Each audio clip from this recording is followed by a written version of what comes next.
오전에 읽었던 하나님의 말씀입니다. 사도행전 2장 37절에서 47절을 이제 교독하면서 가겠습니다. 제가 37절을 읽습니다. 그들이 이 말을 듣고 마음에 찔려 베드로와 다른 사도들에게 물어 이르되 형제들아 우리가 어찌할꼬 하거늘 베드로가 이르되 너희가 회개하여 각각 예수 그리스도의 이름으로 세례를 받고 죄 사함을 받으라. 그리하면 성령의 선물을 받으리니 이 약속은 너희와 너희 자녀와 모든 먼데 사람 곧 우리 하나님이 얼마든지 부르시는 자들에게 하신 것이라 하고 너희가 이 배역한 세례에서 구원을 받으라. 그 말을 받은 사람들은 세례를 받음에 이날에 신도의 수가 3,000이나 더하더라.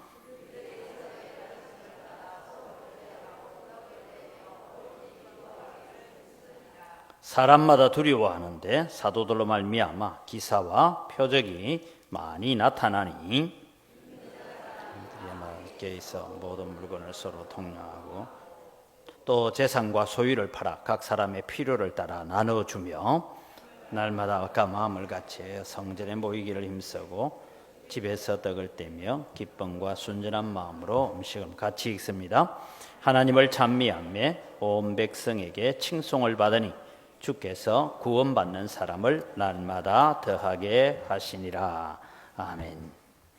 우리 영광교회요, 초대교회와 같은 그런 역사들을 우리가 다시 한번 일으켜보자라는 그런 마음을 가지고 우리가 기도하면서 2020년 나를 간절히 찾는 자가 나를 만나줄 것이다 라는 표제를 우리가 붙들고 한번 해보자, 그런 마음을 가져봅니다. 여러분, 우리가 살아가는 삶이 참 바쁘고 분주한 가운데 있지만 우리는 기억해야 됩니다. 하나님의 손길에 붙잡히지 아니하면 우리는 살 수 없는 사람들이다라는 것을 기억을 하십시오.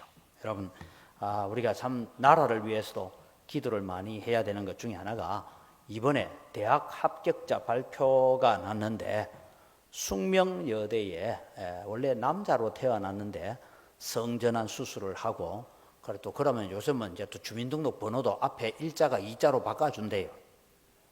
그래서 숙명여대에 시험을 쳐서 합격을 했는데 자기가 성전환한 사람이라 말 안 하면 아무도 모를 텐데 그래 합격했다 이래 되니까 처음에는 대학에서는 이 합격의 문제를 우리가 다룰 수는 없다 뭐 이러다가 숙명여대 학생들이 지금 이제 난리가 나서 우리는 안 된다 이런데 여러분 한번 생각해 보세요. 성전환 수술하고 하는 그 문제가 아니고 여러분 남자로 살던 사람이 성전환 수술을 해가지고 여러분하고 같이 목욕탕 가면 갈 수가 있을까요?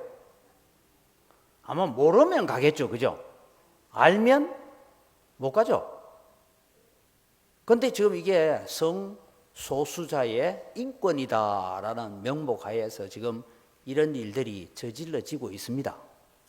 지금 지난번에도 제가 말씀드린 군대에서 하사관으로 근무하던 사람이 휴가 나가가지고 태국에 가서 자기 몸을 여자로 바꿔가지고 군대에 들어온 거예요. 그러니까 군대가 깜짝 놀랐죠, 이제. 그래서 계속 복무하게 해달라 하니까 육군에서 제대를 시켜버렸어요. 제대를 시켰는데 지난주에도 말씀드렸지만 군인권위원회하고 우리나라 국가인권위원회가 나서서 제대시키면 안 된다 뭐 이런 얘기를 하고 있습니다. 저는 그런 생각 듭니다. 한 사람의 인권, 그 사람의 뭐 형편도 참 중요하지만 그 사람 때문에 불편을 겪어야 되는 다수는 어떻게 하느냐, 이게 생각을 하지 못하는 것이 오늘날 세상입니다, 여러분. 그래서 소수자만 자꾸 강조하고 문제는 뭔가 하면 다수의 정상적인 사람들의 불편함은 그냥 겪고 가자. 참 좋은 나라 같지만 망하는 징조입니다. 제가 오늘 오전에도 간단하게 설명을 드렸습니다만 저는 중국에서 일어나고 있는 교회를 향한 박해나 이런 일들을 가만히 보면서 제가 한 달 전부터 제가 우리 교육자들 모이면 하나님이 저 중국 가만히 안 있을 건데 그런 얘기 했어요. 근데 여러분, 우리가 이집트 바로 시절에 이스라엘 백성이 출애굽할 때에 역병이 돌았던 일들을 압니다. 가축의 질병이 한번 돌았다가 나중에는 사람에게까지 질병이 옮겨지는 역병이 돌았던 일들을 우리가 알 수가 있습니다. 그냥 우연히 생긴 것은 아니겠다. 그런다고 여러분 우리가 앞서 말씀드린 것처럼 중국 망해라, 저주받아라 뭐 이렇게 우리가 그렇게 할 건 아닙니다. 이 기회를 오히려 우리는 교회가 중국 선교를 향하여서 나아갈 수 있는 전략적인 생각들을 가질 필요가 있겠다, 그런 생각이 들기도 합니다. 저도 우리나라가 마스크 200만 개, 의료용 마스크 100만 개를 중국에 보낸다 하니까 신문에는 또 이래놨더라고요. 우리나라 사람 쓸 것도 없는데 중국 보내냐 하는데, 제가 볼 때 지금 생각해 보니까 보내야 되는 게 맞아요. 대한민국에서 그만큼 도와줬다, 우리가 어려울 때 도와줬다, 그래 놓으면 나중에 또 잘 모르겠어요. 선교사 들어가면 또 어쩔런지 모르겠지만 그래도 좀 마음의 문은 안 열리겠느냐, 그런 생각들을 가져봅니다. 하여간 여러분, 오늘 우리는 세상을 살아가면서 이 복잡한 세상 속에서 우리는 어떤 교회를 만들고 우리 교회는 어떤 방향으로 걸어가야 될까 하는 것을 생각해 봅니다. 오전에 제가 말씀드렸다시피 여러분, 주중에 우리 구역 식구들이, 구역장이, 권찰이, 우리 구역 강사가 한번 모입시다 하거든. 생명 걸고 한번 모입시다. 모여서 기도 좀 하고, 좀 여러분 우리가 함께, 여러분 가정들이 다 구역 편성 다 되어 있어요. 되어 있으면 우리끼리 모여서라도 한번 나라를 위해서 이 시절에 기도하고, 여러분 저는 걱정이, 여러분 오늘 오후 예배 오신 분들 정도는요 다 그런 생각이 가지고 있는데, 아이들을 요즘 여러분 초등학교 유치원 교재에 뭐가 나오는지 압니까? 남자 여자 아이가 함께 가는 것, 남자가 함께 손잡고 가는 것, 여자가 함께 손잡고 가는 그런 그림들이 나옵니다. 그거 우리 어릴 때 그림이랑 비슷한 거예요. 그런데 그 그림을 통해서 뭔가 하면 동성도 인정받아야 된다는 걸 은연중에 지금 가르쳐 가는데, 점점 아이들이 젊어져 가는 아이들 가운데서는 그런 부분에 대한 인식들이 있어요. 제가 지난주에 예방주사 맞는다 했죠. 한 번 덮고, 두 번 덮고, 세 번 덮고 하면 그게 아주 아무런 일도 없는 것처럼 듣게 되는 그런 일들을 걸어가게 될 때 하나님께서 어떻게 하실까, 그런 생각을 여러분 우리가 봐야 됩니다. 오늘 여러분 우리는 여러 가지 위기 앞에 서 있습니다. 우리의 생활 문화는 매우 윤택해졌고 풍요롭다 못해서 여러분 넘치는 물자를 어찌할 수 없는 그런 형편을 우리가 겪고 있습니다. 그래서 양파 가격이 한 망에 25,000원 했다가 5,000원 했다가 뭐 이러기도 하고, 여러분 이런 우리가 풍요로운 시절을 살아가고 있는데, 이 풍요가 무엇이냐 하면 물질적인 부여와 이런 경제력이 강해지는 것 앞에서 우리의 영적으로 메말라가고 있는 현실이다라는 것입니다. 그래서 교회는 기도의 목소리가 점점 줄어들어가고 성도의 교제가 점점 줄어들어가고, 그냥 내가 주일날 교회 가서 예배 드려주고 주일날 가서 내가 헌금해 줄 테니까 목사님 우리 일반적인 생활에 사생활은 별로 간섭하지 말고 내가 어떻게 살든지 우리 서로 모르게 삽시다, 이런 것이 오늘날 여러분 인권을 강조하는 시대를 그렇게 살고 있습니다. 그러나 여러분 오늘 우리는 초대 교회를 바라보면서 우리 교회가 앞으로 어떤 교회로 나아가야 될까? 여러분 우리는, 저도 우리 교회를 위해서 기도합니다. 이 재개발 문제가 정말 지혜롭게 잘 해결되어서 참 우리 교회에 유익한 방향으로 갔으면 좋겠다. 그래서 저도 기도하면서 하나님, 이 재개발 조합을 없애야 됩니까? 아니면 재개발을 해야 됩니까? 기도를 하는데 여러분 저도 마음이 두 개예요. 왜냐하면 이대로 여러분 그냥 조합 해제되고 이대로 살아가면 또 여러분 우리는 이 건물을 어떻게 해야 되고 우리가 어떻게 리모델링을 해야 돼, 이런 걱정도 있고, 또 한편은 여기에 살고 있는 사람들, 여러분은 바깥에 사니까 잘 모르고 교육관에 올라와가지고 그 옥상에서 밑으로 한번 내려다 보세요. 한 30집 이상이 빈집이에요. 그게 마침 우리 집 뒤에는 집이 무너져가지고 거기에 막 그냥 밀림 같습니다. 여름에는 정글 같아요. 이런 것을 보면서 또 개발해야 되는데 이런 생각들이 있습니다.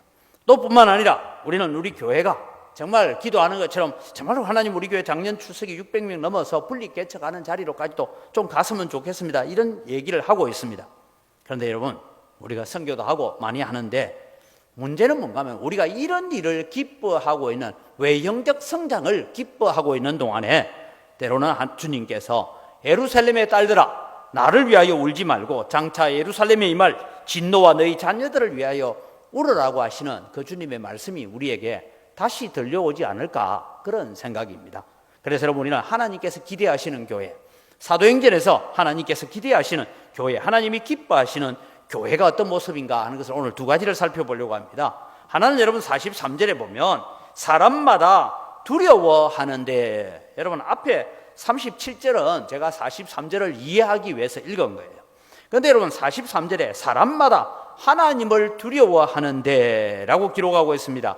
이것을 여러분 문자적으로 풀면 모든 영혼에게 두려움이 일어나고 있었다, 이렇게 번역을 할 수 있습니다. 여러분, 사람들이 하나님 앞에 나온 초대교회 사람들에게 두려움이 일어나고 있었다. 그래서 이 두려움을 두고 단순히 우리가 무서워하는 두려움이 아니고, 오늘 여러분 우리는 하나님을 경외하는 두려움이 일어났다. 그래서 여러분 제가 늘 설명해요. 경외한다라는 이 단어는 이런 해석이라고 했습니다. 큰 기쁨과 감사를 가지고 하나님을 두려워하고 하나님을 존경한다. 그러면서 하나님을 따라간다. 이것이 여러분 우리가 경외한다라는 이야기입니다. 자, 여러분 오늘 우리는 고민을 해야 됩니다. 한국 교회의 약점이 무엇인가, 우리의 신앙의 약점이 무엇인지를 한번 점검을 해 보십시오.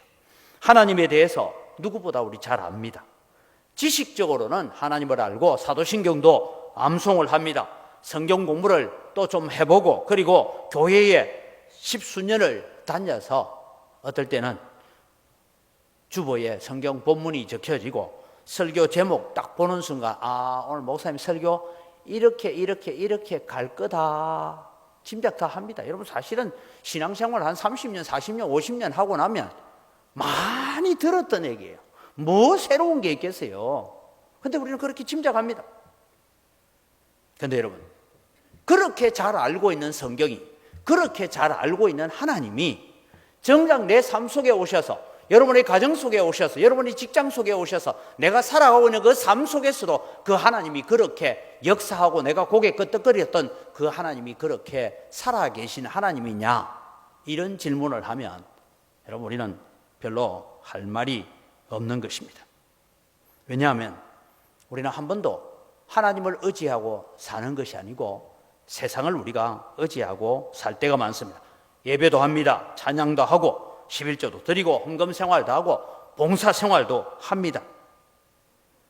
그러면서 여러분, 내 인생을 내가 붙들고 살고 있는 자들이었고, 오늘 이 초대교회는 사람들마다 하나님을 두려워하는데, 그것은 지금까지 내가 살아왔던 삶을 두고 내가 하나님 앞에 서서 어떻게 하나님 앞에 설 수 있을까? 어떻게 내 이 하나님 앞에 자기의 아들을 이 땅에 보내서 십자가에 죽이기까지 하신 주님, 십자가에 못 박을 때 나도 못 박으라고 과음 질렀던 그 사람, 그들이 하나님 앞에 두려움이 임하여 하나님 어찌하면 좋습니까? 라고 부딪히는 그런 안타까움이 있었습니다. 오늘 여러분, 하나님을 경외하는 교회로 만들어가자, 이 말은 하나님이 우리 교회의 주인이십니다. 하나님이 내 인생의 주인이십니다. 하나님, 내 건강의 주인도 하나님이시고 내 자식의 주인도 하나님이시고 내가 가지고 있는 지식과 경험의 주인도 하나님이십니다. 그래서 하나님의 뜻대로 쓰임받기 원하고 하나님의 뜻대로 사용되어지기를 원하는 마음을 가지는 것이 하나님을 경외하는 마음입니다.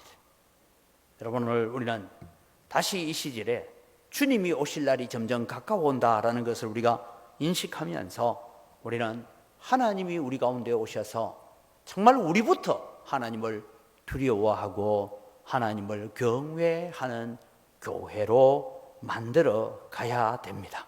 그것은 다르게 표현하며 여러분의 삶 속에 2020년도에 여러분의 기도 가운데 응답하시고 내가 안타까워하는 부분 가운데 찾아오셔서 역사하시는 하나님, 또 우리 구역 식구들 가운데 기도 제목이 있어서 함께 우리가 간절히 손을 붙잡고 기도하고 했더니 하나님께서 이렇게 역사하셨다는 그런 흔적들을 가지고 하나님을 경외하는 자들이 되기를 바랍니다. 저는 여러분 꼭 잘 되어서만 하나님을 경외하는 것이 아니고 바울 사도처럼 저는 이렇게 외칠 수 있는 성도가 되었으면 좋겠습니다. 사도행전 26장 24절에서 29절을 같이 한번 읽어가겠습니다. 바울이 이같이 변명하며 베스도가 크게 소리내어 이르되 바울아 내가 미쳤도다. 내 많은 학문이 너를 미치게 한다 하니 바울이 이르되 베스도가 가여 내가 미친 것이 아니요 참되고 온전한 말을 하나이다. 왕께서는 이 일을 아시기로 내가 왕께 담대히 말하노니 이 일에 하나라도 아시지 못함이 없는 줄 믿나이다. 이 일은 한쪽 구석에서 행한 것이 아니니이다. 아그리빠 왕이여 선지자를 믿으시나이까? 믿으시는 줄 아나이다. 아그리빠가 바울에게 이르되 내가 적은 말로 나를 권하여 그리스도인이 되게 하려 하는도다. 바울이 이르되 말이 적으나 많으나 당신뿐만 아니라 오늘 내 말을 듣는 모든 사람도 다 이렇게 결박된 것 외에는 나와 같이 되기를 하나님께 원하나이다. 여러분, 바울이 지금 쇠사슬에 묶여 있습니다. 죄인으로 묶여서 아그리빠 왕에게 베스도 각하 앞 총독 앞에서 재판을 받고 신문을 받고 있으면서 이 바울 사도가 하는 얘기야. 결박된 이 모습 이외에는 당신도 나와 같은 사람이 되기를 원합니다. 이게 여러분 하나님을 만나고 하나님을 경험하고 하나님을 경외하고 하나님을 체험한 자만이 할 수 있는 담대함인 줄 믿으시기 바랍니다. 우리가 이런 은혜를 좀 금년에는 한번 받아봅시다. 그저 교회만 왔다 갔다 하는 그런 신앙이 아니고 내게 그런 역사가 없다면 우리 구역 식구 가운데 이런 역사가 일어났다. 우리 가족 가운데 우리 자녀들 가운데 이런 믿음의 역사가 일어났다. 이런 것들을 가지고 여러분들도 나 같은 사람 되기를 원합니다.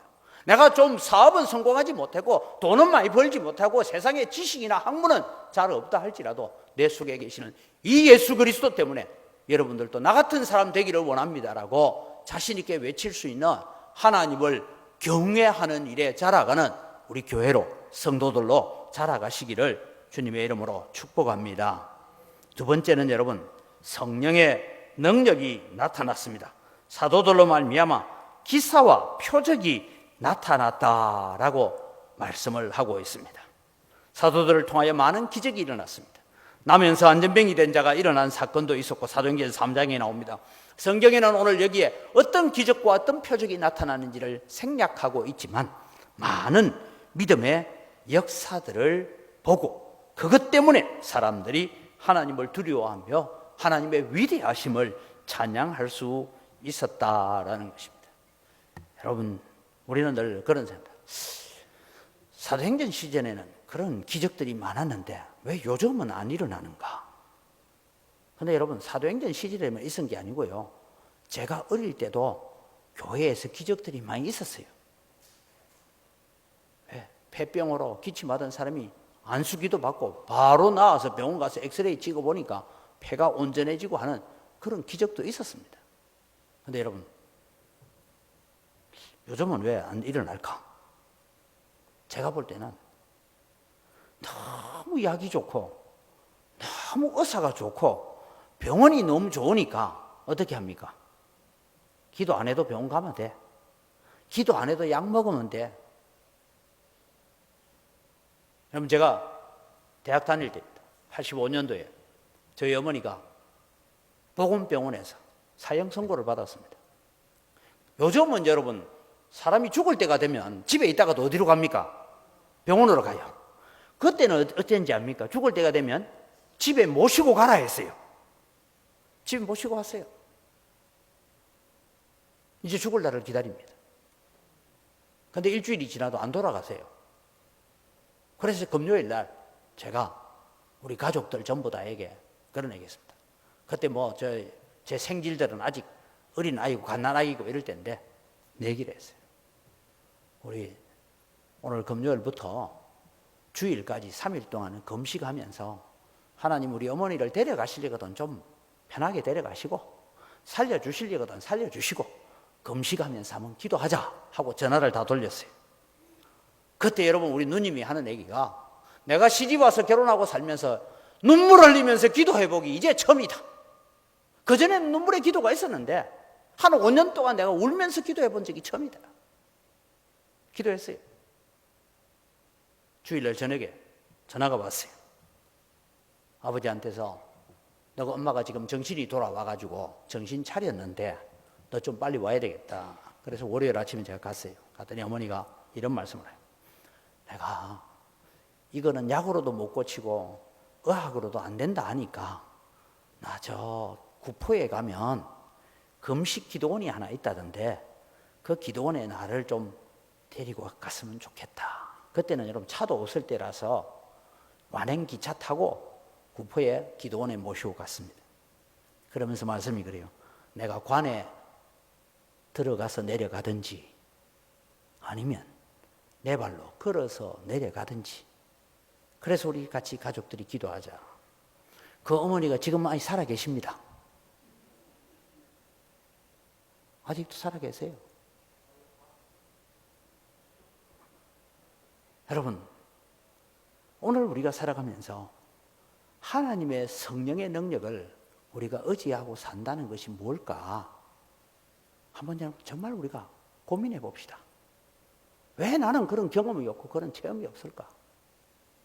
하나님보다는 내가 더 믿는 구석이 있고 하나님보다 내가 더 의지하는 것이 있고 그래서 우리가 그런 것 아닙니까, 여러분? 뭐 그런다고 오늘 또 이 설교 듣고 아이 병 생기면 난 이제 목사님 설교 듣고 병원 안 갈랍니다. 금식할랍니다. 그러고 죽지 마세요. 근데 여러분이가 약을 의지하고 병원에 가서 주사도 맞고 하지만 뭘 해야 됩니까? 하나님께서 주신 은혜에 대해서 감사하고 하나님께서 일반 은총적 차원에서 의사를 주시고 약을 주시고 하신 줄 믿고 감사하면서 하나님 앞에 나아가는 훈련들이 필요하다는 것입니다.